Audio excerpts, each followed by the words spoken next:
Hello students, मैं doctor Anupreeta Mishra. आप Anupreeta Mishra electrical engineering के चैनल पर 3 फेज इंडक्शन मोटर की स्पीड कंट्रोल समझ रहे हैं।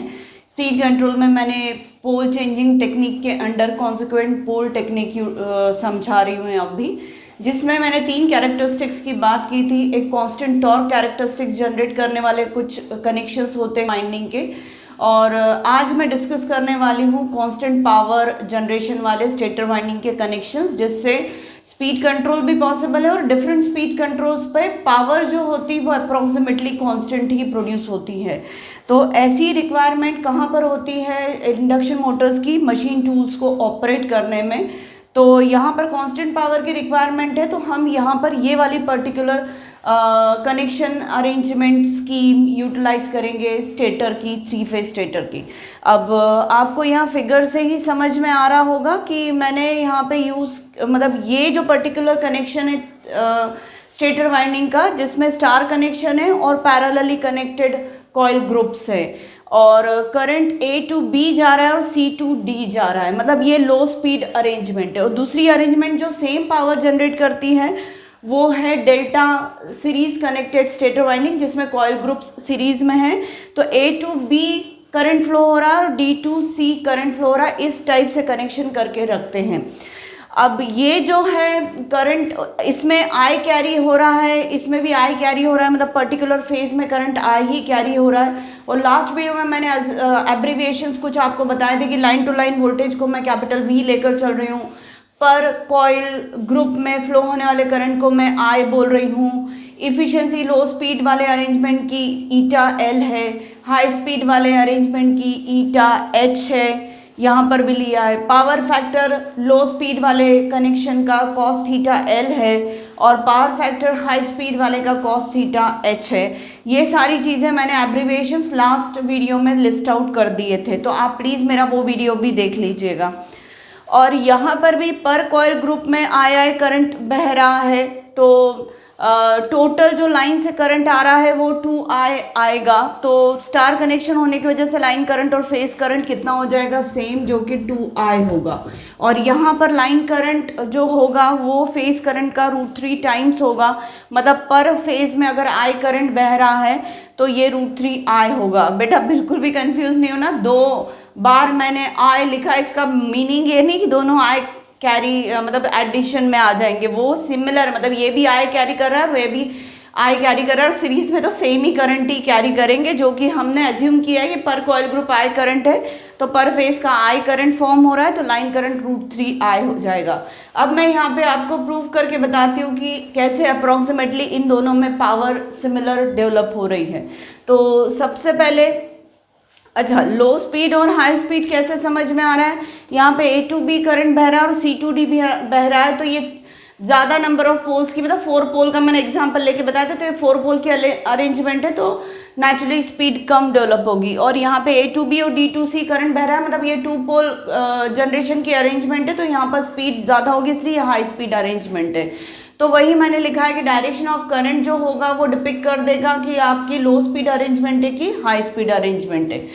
अब मैं यहाँ पर कंपैरिजन पावर्स का कर रही हूँ, तो low speed output upon high speed output को देख रही हूँ। तो लो स्पीड आउटपुट मतलब input into power factor, sorry input into efficiency और इनपुट इनटू इफिशिएंसी करके हम यहाँ पर आउटपुट पावर ले रहे हैं।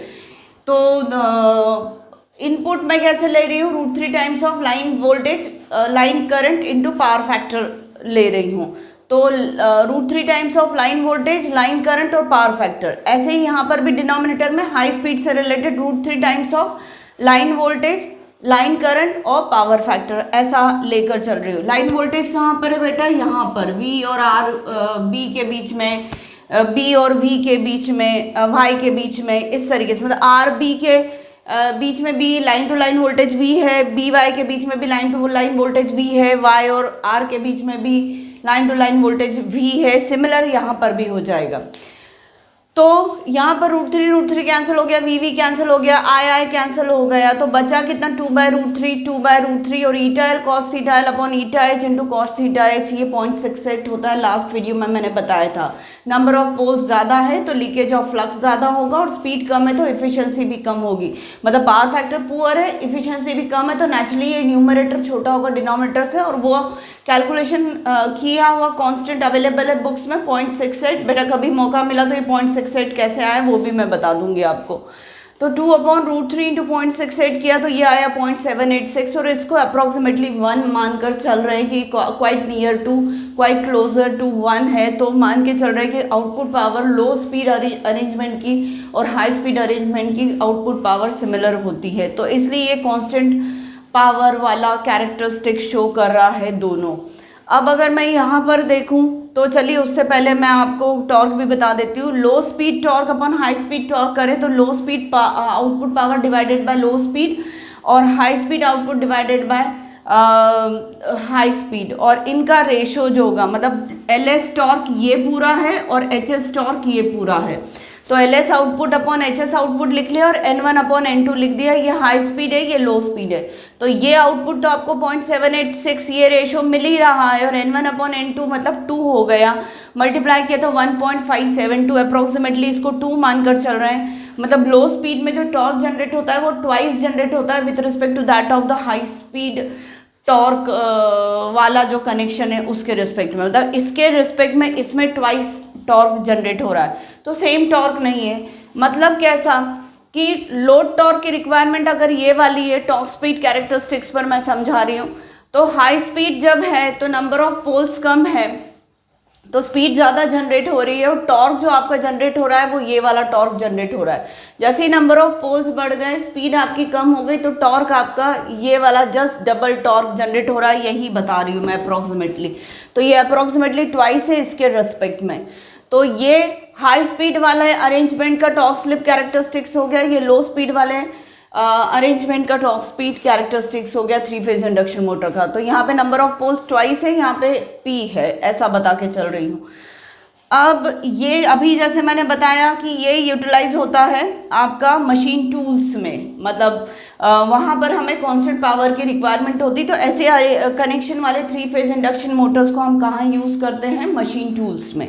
अब मैं इसके बाद आपको समझा देती हूँ वेरिएबल टॉर्क अरेंजमेंट वाले कनेक्शंस को, और जो भी मुझे रिक्वायर्ड होगा उससे रिलेटेड वो मैं आपको प्रूव करके बताती हूँ। अब चलिए मैं आपको वेरिएबल टॉर्क कैरेक्टरिस्टिक्स भी बता देती हूँ, कौन से वो कनेक्शंस है जो वेरिएबल टॉर्क प्रोड्यूस करते हैं। तो वो कनेक्शंस है सीरीज स्टार, जिसमें A to B करंट बह रहा है, और C to D मतलब लो स्पीड कनेक्शन अरेंजमेंट है, और पैरेलल कनेक्शन वाला स्टार भी आपको दे रहा है, A to B current flow हो रहा है, D to C मतलब ये हाई स्पीड कनेक्शन है।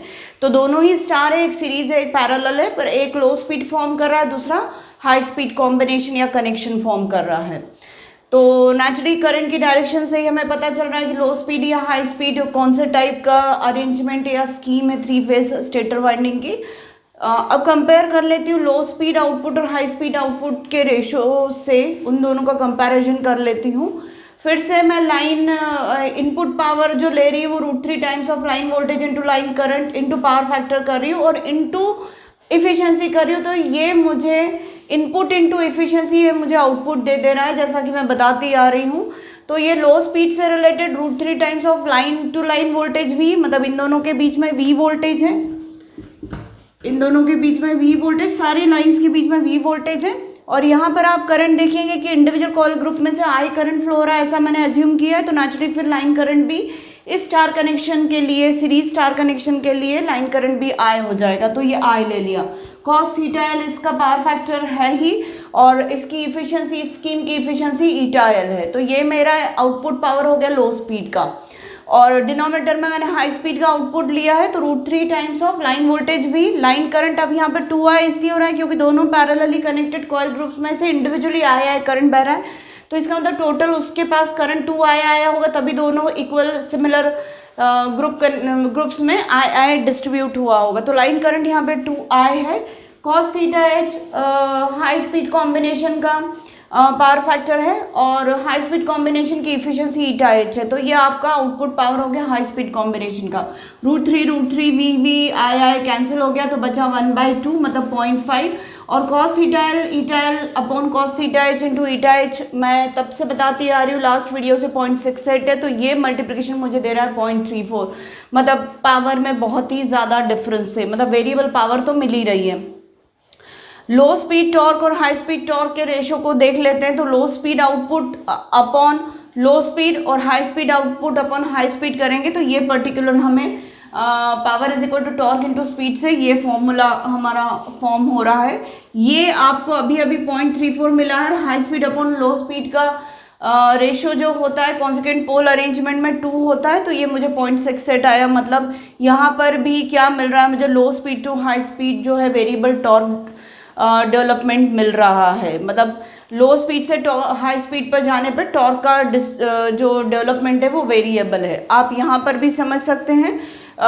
पी पोल्स के लिए मतलब हाई स्पीड के लिए ये वाला पर्टिकुलर टॉर्क स्पीड कैरेक्टरिस्टिक्स है, पी पोल्स है, और हाई स्पीड N1 अचीव हो रही है operating speed, load torque requirement tau L है, तो ये ऑपरेटिंग पॉइंट मिल रहा है। जब स्पीड कम थी मतलब नंबर ऑफ पोल्स ज़्यादा थे 2p थे, तो उस केस में हमें टॉर्क कम डेवलप हुआ, वो यहाँ से समझ में आ ही रहा है। टॉर्क 68% डेवलप हो रहा है हाई स्पीड के कंपैरिजन में, तो मैक्सिमम टॉर्क जो होगा वो 68% रिडक्शन के साथ ये टॉर्क स्पीड कैरेक्टरिस्टिक्स बताई। और स्पीड भी कम है तो N2 ऑपरेटिंग स्पीड आपको ये वाली मिलेगी। तो जब नंबर ऑफ पोल्स पहले हमने ज़्यादा रखे फिर हम हाई स्पीड पे गए तो नंबर ऑफ पोल्स हमने कम कर दिए, मतलब ये अरेंजमेंट थी, यहाँ से हमने स्विच कर दिया यहाँ पर, तो हमें ऑपरेटिंग स्पीड N2 से N1 मिल जाएगी और टॉर्क भी डेवलप हो जाएगा ज़्यादा। मतलब N2 पे कम हो रहा था N1 पे ज़्यादा होने लगेगा। मतलब ये वाली जो पर्टिकुलर स्कीम है, मतलब यहाँ से यहाँ स्विचिंग का जो एप्लीकेशन है 3 फेज इंडक्शन मोटर का, वो वहाँ यूटिलाइज किया जाता है जहाँ पर लो स्पीड पे कम टॉर्क की रिक्वायरमेंट और हाई स्पीड पे लो स्पीड पे कम टॉर्क की रिक्वायरमेंट और हाई स्पीड पे ज़्यादा टॉर्क की रिक्वायरमेंट है, वहाँ पर ये वाली हम स्कीम्स यूज़ करते हैं। स्टार कनेक्टेड है दोनों, एक सीरीज में एक पैरेलल में, पर एक लो स्पीड बना रही है और एक हाई स्पीड बना रही है। और ये एप्लीकेशंस कौन से हैं, फैंस, ब्लोअर, ऐसे मतलब such applications are there in loads like fans, blowers, centrifugal pumps. इनमें हम इस टाइप का अरेंजमेंट करते हैं कि लो स्पीड पे कम टॉर्क डेवलप हो, हाई स्पीड पे ज़्यादा टॉर्क डेवलप हो। तो उम्मीद है बेटा आप लोगों को ये सारे एक्सप्लेनेशन समझ में आए होंगे। मतलब सबसे पहले मैंने यहाँ पे आके मेरा कॉन्सिक्वेंट पोल टेक्निक वाला एक्सप्लेनेशन कम्प्लीटली ओवर हो जाता है। अब कॉन्सिक्वेंट पोल टेक्निक मैंने आपको सबसे पहले सिंगल फेज के रिस्पेक्ट में समझाया कि कैसे कॉन्सिक्वेंट पोल डेवलप होते हैं, फिर मैंने 3 फेज स्टेटर वाइंडिंग में क्या क्या कनेक्शंस हो सकते हैं स्टार डेल्टा के जो हमें प्रोड्यूस करेंगे कम नंबर ऑफ पोल्स, मतलब p नंबर ऑफ पोल्स, फिर 2p number of poles. Poles जो जनरेट होते हैं वो 1:2 के रेशियो में ही होते हैं। हाई स्पीड पे p है तो लो स्पीड पे 2p हो जाते हैं। इसके बीच में पोल्स का वेरिएशन अवेलेबल नहीं, मतलब स्पीड का वेरिएशन या स्पीड की jumping high speed to low speed just double पर होती है, मतलब N2 का जस्ट डबल N1 होता है, तभी हम ये रेशियो 2 लेकर चल रहे हैं। और बाकी अरेंजमेंट्स भी 2 टाइप की और अरेंजमेंट मैंने कहा था 8 अरेंजमेंट है जो डिफरेंट 3 कैरेक्टरिस्टिक शो कर रही है, तो वो बाकी की 2 भी आप सर्च करके देख लेंगे कहाँ फिट हो रही है, तो वो भी आप फॉलो कर सकते हैं। तो एक्चुअली बेटा मेरा छोटा छोटा टॉपिक लेके समझाने का लॉजिक ये रहता है कि मैं जब क्लासरूम टीचिंग करती थी ना, तब भी मुझे है ना एक कॉन्सेप्ट को एक दिन में डिस्कस करना अच्छा लगता था ताकि बच्चों को वो चीज़ बहुत अच्छे से समझ में आए। मैं एक ही दिन में ढेर सारे कॉन्सेप्ट्स नहीं डिस्कस करती थी, तो उस चक्कर में मेरा कोर्स भी बहुत डिलेड कंप्लीट होता था। मुझे मशीन्स को या नेटवर्क एनालिसिस को या EMT इलेक्ट्रोमैग्नेटिक थ्योरी सब्जेक्ट को कंप्लीट करने में 65-70 लेक्चर लग जाते थे, बट स्टिल वो कॉलेज क्लासरूम था तो मैनेज हो जाता था ऊपर नीचे करके। पर अब ये सब चीज़ें मेरे हाथ में है, तो मैं छोटे छोटे वीडियोस के थ्रू कॉन्सेप्ट्स आपको डिलीवर कर रही हूँ, जिसको आप धीरे धीरे फॉलो करके अपनी ग्रास्पिंग इलेक्ट्रिकल इंजीनियरिंग में बढ़ा सकते हैं। तो उम्मीद है आपको ये पूरा समझ में आया होगा कॉन्सिक्वेंट पोल टेक्निक, जो कि मैंने 4 वीडियोस में कंप्लीट किया। सबसे पहला वाला जैसा अभी थोड़ी देर पहले बता रही थी, सिंगल फेज वाइंडिंग के रिस्पेक्ट में कॉन्सिक्वेंट पोल्स कैसे जनरेट हुए, फिर 3 फेज स्टेटर वाइंडिंग में कैसे कनेक्शंस किए जाते हैं जो कि p और 2p अरेंजमेंट्स हमको देते हैं, मतलब low speed to high speed, high speed to low speed या low speed to high speed, कुछ भी बोल लो, कैसे देते हैं। फिर मैंने ये 8 कनेक्शंस बताए थे स्टार डेल्टा में आपको, तो वो फिर 3 कैटेगरीज में कैरेक्टराइज्ड हुए, constant torque characteristics, constant power characteristics और वेरिएबल टॉर्क कैरेक्टरिस्टिक्स। तो उम्मीद है आप समझ गए होंगे मेरा पूरा एक्सप्लेनेशन। तो प्लीज़ मेरे आज के वीडियो को लाइक करिए और इससे पहले वो 3-4 वीडियोस ज़रूर देखिएगा, और प्लीज़ मेरे आज के वीडियो को लाइक करिए, मेरे चैनल को सब्सक्राइब करिए। और अभी बच्चों का रिस्पांस मुझे बहुत अच्छा मिल रहा है, कमेंट्स भी बहुत अच्छे आ रहे हैं, बच्चों को मेरा टीचिंग पैटर्न भी पसंद आ रहा है, तो आई एम हैप्पी। प्लीज़ मुझे सपोर्ट करिए। Thank you.